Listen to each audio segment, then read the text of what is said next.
4 దశాబ్దాలుగా దేశంలో ఆయుధాలతో రాజ్యాధికారాన్ని భయపెట్టిన మావోయిజం ప్రస్తుతం అస్త్ర సన్యాసం చేసి లొంగుబాట పట్టింది. పార్టీని ముందుండి నడిపిన సీనియర్లు ఒక్కరొక్కరుగా లొంగుబాట పడుతూ జనజీవన స్రవంతిలోకి కలుస్తున్నారు. తాజాగా సిపిఐ మావోయిస్ట్ కేంద్ర committee, polit bureau, centre military commission సభ్యుడు మల్లోజుల వేణుగోపాలరావు అలియాస్ అభయ్ అధికారికంగా పోలీసులకు లొంగిపోయారు. మహారాష్ట్రలో ఈ మేరకు మల్లోజులను పోలీసులు మీడియా ఎదుట ప్రవేశపెట్టారు. మహారాష్ట్ర సీఎం ఫడ్నవీస్ సమక్షంలో ఆయుధాలు అప్పగించారు. మల్లోజుల ఆయన బృందాన్ని సీఎం ఫడ్నవీస్ జనజీవన స్రవంతిలోకి ఆహ్వానించారు. మహారాష్ట్ర ప్రభుత్వం నిర్వహించిన ఈ కార్యక్రమంలో తమ ఆయుధాలను మల్లోజుల అందించారు.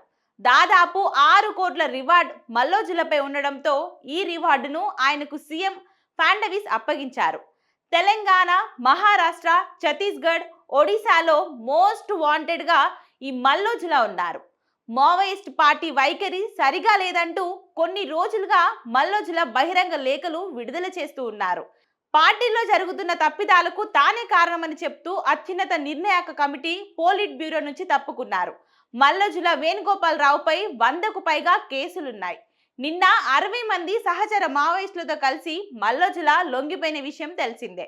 తెలంగాణలోని పెద్దపల్లికి చెందిన మల్లోజుల వెంకటయ్య, మధురమ్మల దంపతులకు మల్లోజుల వేణుగోపాలరావు 3వ సంతానంగా జన్మించారు. తెలంగాణ సాయుధ పోరాటంలో పనిచేసిన తండ్రి నుంచే మల్లోజుల పోరాట స్ఫూర్తిని అలపరుచుకున్నారు.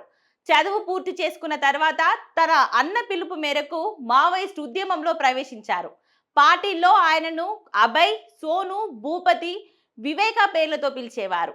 ఈ మధ్య కాలంలో కేంద్ర నిఘా పెరగడంతో మరికొందరు సీనియర్ నాయకులు లొంగిపోయేందుకు ప్రయత్నాలు చేస్తున్నారు.